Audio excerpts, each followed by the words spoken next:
Selamat pagi kepada para penonton, pemirsa, penggemar Dalang Kiseno Nugroho.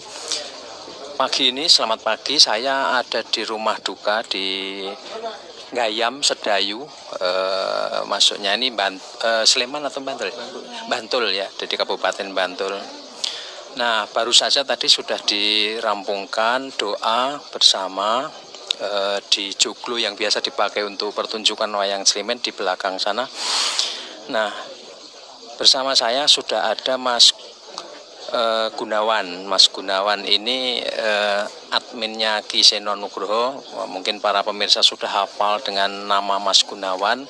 Biasa muncul, dia admin, dan saya akan mewawancarai beliau mewakili keluarga untuk menjelaskan apa yang sebetulnya terjadi tadi, kemudian bagaimana rencana besok atau rencana berikutnya bagaimana.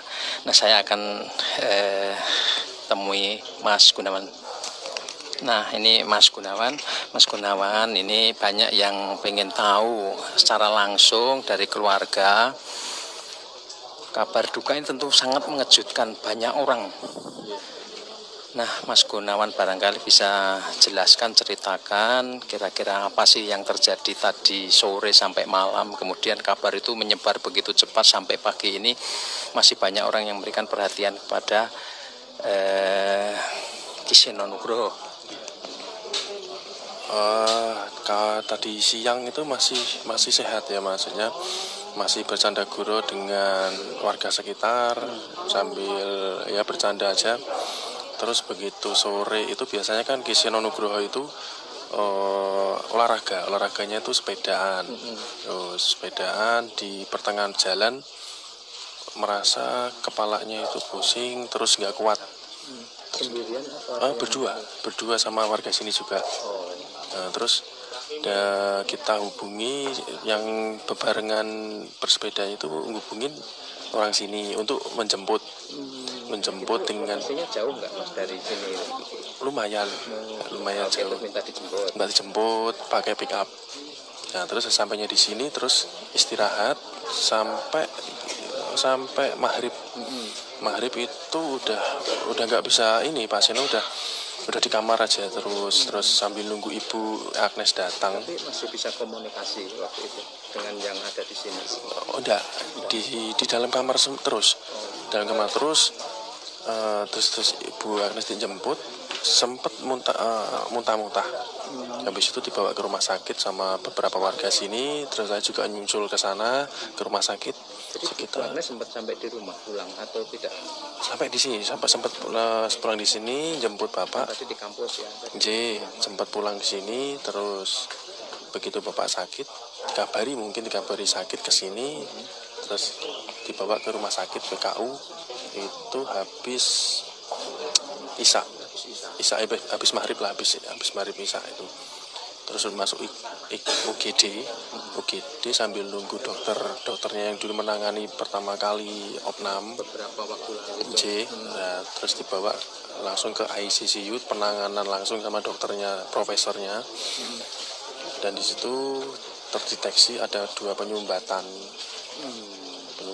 Dan itu udah 100%. Dan dokternya bilang ini fatal di sini gitu ya. Terus selang beberapa menit lah, jam 10 kurang udah dipanggil Yang Maha Kuasa. Jadi tidak adanya tuh kurang sebelum pukul 10 ya? Iya, sekitar 10. Oke. Terus rencananya bagaimana ini malam ini, atau bukan malam ini, sudah pagi ini ya, menjelang pagi. Kemudian besok pemakaman di mana, upacaranya bagaimana, apakah warga boleh datang bebas gitu atau bagaimana? Pagi ini disemayamkan sampai besok sampai siang nanti jam 1. Itu pemakamannya terbuka, tapi dengan tetap protokol kesehatan COVID kan. Itu di pemakaman Semaki. Itu Semaki di Jogja ya? Itu kayak seperti kayaknya dekat makamnya bapaknya Pak Seno. Oh, almarhum Pak Parman. Jadi disatukan di sana. Jadi tetap Kemudian Mas Gunawan ini kan lama ya, dekat gitu ya, mendampingi kemanapun gitu ya Pak Seno, menggelar pertunjukan baik di rumah maupun di luar kota. Tadi mendengar informasi pertama kali di mana Mas Gunawan? Atau Mas Gunawan sedang di sini? Enggak, saya nungguin di rumah sakit. Jadi ibu tadi nungguin di ICU, saya nunggu di luar sambil nunggu ada intrusi segala macam. Terus kan pertama kali mendengar Pak Seno sakit itu. Oh di sini. Di sini. Ya ada di sini. Begitu dibawa ke sana saya nyusul, ibu naik mobil, saya naik motor. Terus beberapa teman juga standby di sana. Terus beberapa saat kemudian yaitu ada kabar itu dari ruang ICU itu saya di WA masuk di ruang ICU sadarkan diri ya itu. Nah, kesan Mas Gunawan sendiri ya kepada Gus Seno ini apa sih selama kenal kemudian membantu mendampingi beliau, apa kesan-kesan dengan kesan-kesannya salah satu ya sangat pengalaman sekali saya ditunjuk sebagai admin seorang dalang yang lagi naik daun. Terus pengalaman saya juga bertemu dengan orang-orang relasinya Pak Seno yang ya lumayan lah, maksudnya luas banget sampai ke luar negeri juga gitu. Dan suatu penghargaan yang lebih dari untuk saya itu kenapa saya ditunjuk sebagai admin dan saya di sini pun belum lama. Tahun 2019 saya masuk ke Jogja. Tadinya masuk. Di mana? Tadinya saya di Rembang, asli saya Semarang. Okay. Dulu ikut ke Mas Sigit Arianto Rembang. Dalang juga. Iya, dalang Pantura. Terus saya pindah ke sini. Ya awalnya saya juga bukan seorang manajemen asli. Seorang pemulas wayang. Pemulas. Itu terus dengan schedule Pak Seno yang padat itu nggak mungkin dihandle sendiri, makanya untuk itu dibantu dengan seorang admin dan saya ditunjuk sebagai itu dan mungkin Pak Seno merasa mampu saya untuk handle ini. Jadi yang diurus Mas Gunawan itu apa saja yang diurus oleh Mas Gunawan sebagai admin ini? Satu, pertama tetap juga saya otomatis job, terus administrasi bagi yang instansi pemerintahan itu seperti SPJ, surat segala macam. Begitu, pokoknya setiap kali Pak Seno pementasan itu harus sudah beres semua. Sudah beres semua, Pak Seno tinggal naik panggung, pentas, sudah clear. Jadi biar nggak ada masalah dan bisa mengatur jadwalnya Pak Seno untuk istirahat, untuk ada liburnya. Kalau dulu kan sebelum itu kan liburnya itu kadang jarang, sebulan itu bisa full gitu kan. Kalau itu sebelum masa corona ini ya, waktu masih pertunjukan semalam Suntuk itu nyaris nggak ada waktu istirahat ya, sepertinya ngelihat jadwalnya. Terus kemudian diatur liburnya sebulan harus ada kali. Nah kemudian selama jenengan jadi admin atau manajer lah gitu, ini Pak Seno sering menyampaikan apa ke Mas Gunawan ya, soal mungkin manajemen, soal bagaimana, apakah suka rasan-rasan, bagaimana mengemas pertunjukan dan sebagainya, apa sih yang disampaikan itu? Enggak, kalau masalah pertunjukan biasanya untuk deal harga saya 100%, terus tapi untuk teknis yang lain kita harus taring dan rembukan sama Pak Seno. Terutama lakon kan biasanya yang tahu kan Pak Seno sendiri. Pak, kalau ini acara ini temanya ini lakonnya apa, kalau ini temanya ini acara lakonnya apa, terus ya seperti itu aja. Jadi kalau dari luar itu ya kontaknya ke Mas Gunawan, termasuk misalnya membicarakan soal lakon apa yang mau digelar. Soal yang sifatnya pribadi ada nggak mungkin pesan-pesan belakangan ini barangkali? Ya pesan-pesannya pokoknya kalau kamu kerja jujur itu pasti awet. Jangan sekali-sekali nggak jujur. Saya nggak suka seperti itu. Ya udah sampai sekarang pun petuah-petuah itu saya jalankan. Jadi sampai beliau tutup usia pun masih mempercayakan saya sebagai admin dan keuangan. Ya, makanya semuanya saya pegang teguh kata-kata Pak Seno itu. Selain soal etos kerja ya, kemudian mungkin soal yang sifatnya pribadi, barangkali pernah nggak sih Pak Seno sampai ngurusi urusan privat? Oh, misalnya gitu, nggak pernah. Nanyain keluarga gimana? Nggak pernah. Terus terang aja, kalau keseharian memang saya kan tinggalnya di sini juga. Ikut ya. Terus terang juga saya kalau bukan keperluan kerjaan jarang sih ngobrol-ngobrol masalah pribadi. Karena memang itu lingkupnya memang berbeda. Kalau saya kan memang harus profesional antara kerjaan dan pribadi. Nah, kalau di mata Mas Gunawan, Pak Seno ini secara entertainer lah ya kan, ini kan tidak hanya dalang, tapi kalau saya sendiri sebagai penggemar juga sering nonton gitu, ini penghibur gitu kan, jadi tidak hanya dalang mainkan wayang. Nah, pernah nggak diskusi gitu, misalnya memasuki masa pandemi corona ini kan berubah semuanya. Jadwal pasti saya sering cerita itu jadwal di mana-mana udah nggak jadi, batal dan seterusnya. Pernah nggak curhat kayak gitu? Terus kemudian muncul ide atau kreasi, kemudian ada live streaming dimaksimalkan dengan sajian seperti itu, diskusi nggak sih? Pernah juga awal-awal dulu pandemi. Itu sempat vakum selama berapa minggu atau berapa bulan. Terus Pak Seno mengeluarkan ide itu wayang apa ya, yang pokoknya sebelum wayang Cilimen itu wayang, lupa saya, yaitu tokohnya itu Ponokawan. Dari situ membuat konten biar streamingnya Dalang Seno itu tidak vakum, membuat konten malam itu sekitar 2 jam 1 jam. Terus habis itu sebelumnya itu ada konten masalah Wagolaras itu bikin sandiwara tapi itu siang, itu berkelanjutan terus habis itu idenya tuh pasti muncul terus. Tapi dari Pak Seno itu ya? Iya, dari Pak Seno sendiri. Gimana ya biar kita nggak vakum. Terus YouTube kita juga jalan terus bikin konten itu. Habis itu bikin lagi wayang Cilimen. Oh, dulu saya pernah wayangan di luar negeri dengan Yogo dan sinden yang terbatas bisa jalan. Oh, jadi dulu ya gitu, wayang Cilimen itu. Ya, apa ini mau saya terapkan di sini kan dengan keterbatasan personil. Dengan keterbatasan personil pas saat itu kan memang harus dibatasi, jaga jarak segala macam.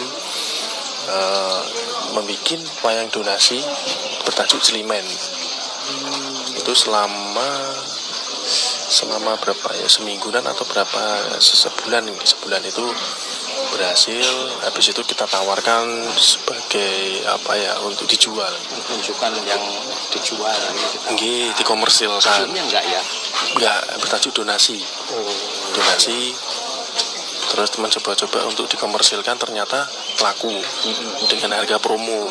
Dengan harga promo dulu. Banyak yang banyak yang masuk, banyak yang booking segala macam, dengan syarat nanti bisa kalau misalkan ada produk atau PT yang mengiklankan bisa lewat program Cilimen. Terus dari bulan 1 kedua terus akhirnya sampai sekarang pun udah dikenal masyarakat luas dengan wayang Cilimen. Itu pencetusnya pertama kali wayang virtual dari Pak Seno. Jadi semua dalang ikut-ikutan virtual segala macam. Dan itulah yang tidak bisa ditiru dari yang lain, itu kecerdasan satu, terus sama improvisasi saat mentas. Ya, terus untuk guyonan, kecul-keculan saat pentas itu sebenarnya tuh dalam keseharian. Jadi guyonan kesehariannya ya guyon. Iya, keseharian dari Yogo sama Sinden ya, kita kan kombinasi dengan pementasan, jadi hidup. Jadi berbeda Ya nggak ada jarak antara atasan dan bawahan. Kalau kita di panggung, yaudah kita all out, nggak usah ada jarak. Ada pemimpin saya, kamu bawahan, yang penting kita di panggung itu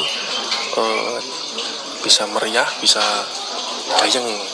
Betul. Nah itu berarti improvisasinya dibebaskan ya, improvisasi misalnya kayak sinden-sinden. Oh bebas, ya bebas. Gesekannya itu memang betul-betul murni ya, dibebaskan. Murni, karena tidak settingan gitu. Iya, karena kan keseharian sama yang di pementasan itu sebenarnya sudah sama. Jadi nggak ada kecanggungan antara, misalkan kalau kita nggak gelalang sama sinden itu nggak ada keterbatasan.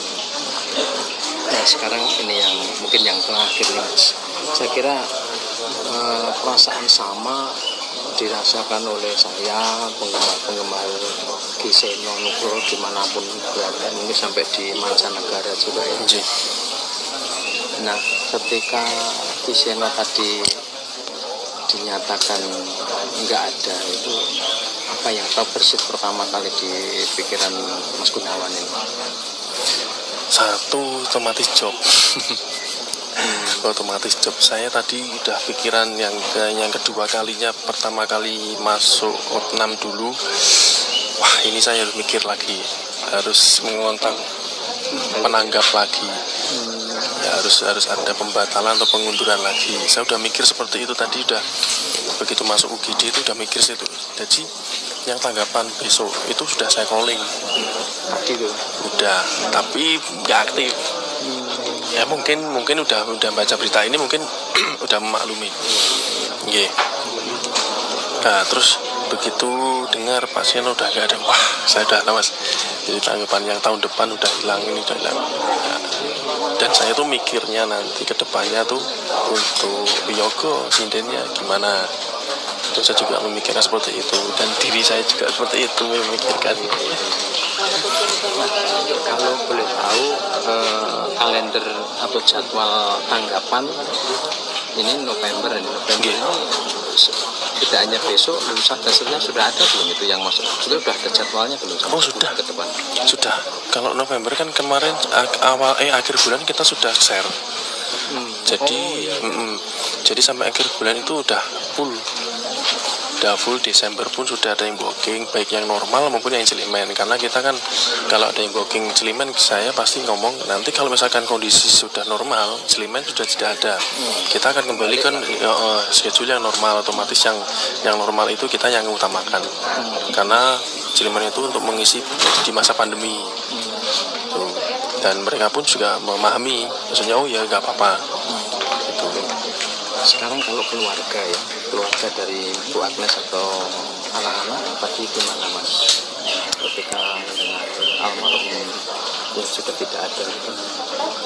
Sangat terpukul, terutama Bu Agnes ya, sangat terpukul banget. Tadi saya melihat dari raut wajahnya udah nggak bisa menahan tangis. Terus begitu anaknya tahu yang nomor satu juga nggak bisa menahan emosionalnya yang ini. Terus iya, sama Mas Gading itu kan digadang-gadang memang jadi penerusnya Pak Seno dari terahnya Pak Parman, karena satu-satunya cucu Pak Parman yang cowok ya.